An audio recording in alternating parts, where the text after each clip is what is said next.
కొత్తగా వ్యాపారాలు ప్రారంభించాలి అనుకున్నారనుకోండి, భాగస్వాములు కలుస్తున్నారనుకోండి, అప్పుడు వాళ్ళ జాతకాలను ఒక్కసారి పరిశీలించండి. మీకు అనుకూలంగా ఉంటేనే అటువంటి పని చేయండి. శుభముహూర్తాన మీ వ్యాపారాలన్నీ ప్రారంభించండి. తప్పకుండా మీకు ఆ యొక్క దైవశక్తి కలుగుతుంది, మీ వ్యాపారం అభివృద్ధి కలుగుతుంది.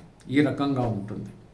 ప్రేమికుల మధ్యన అద్భుతమైనటువంటి రీతిలో ప్రేమ, అభిమానము, ఒక త్యాగగుణం ఇవన్నీ కూడా ఏర్పడతాయి.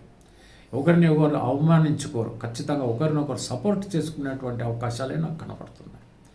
చలనచిత్ర రంగం అద్భుతంగా కొనసాగిపోతూ ఉంటుంది. టెక్నీషియన్స్కి అయితేనేమి, ఆర్టిస్ట్కి అయితేనేమి, మరి ప్రొడ్యూసర్స్కి అయితేనేమి అనుకూలమైనటువంటి పరిస్థితులు నాకు కనపడుతున్నాయి.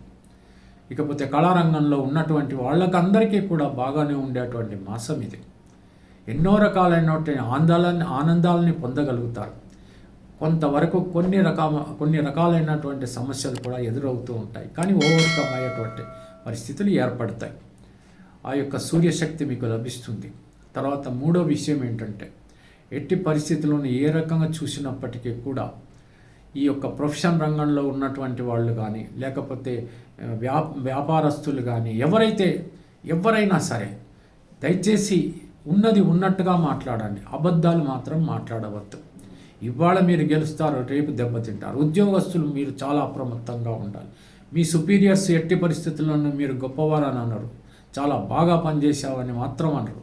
మీ సబార్డినేట్స్ పెద్దగా మీకు సహకరిస్తారని నాకు అనిపించడం లేదు. కొంచెం జాగ్రత్తగా ఉండండి. మీ సీటు మారవచ్చు, లేదా ట్రాన్స్ఫర్ కలగవచ్చు. ఇంక్రిమెంట్స్ మాత్రం ఏదో రకంగా దొరుకుతాయి. ప్రమోషన్స్ కూడా దొరికేటువంటి అవకాశాలు కూడా కనపడుతున్నాయి.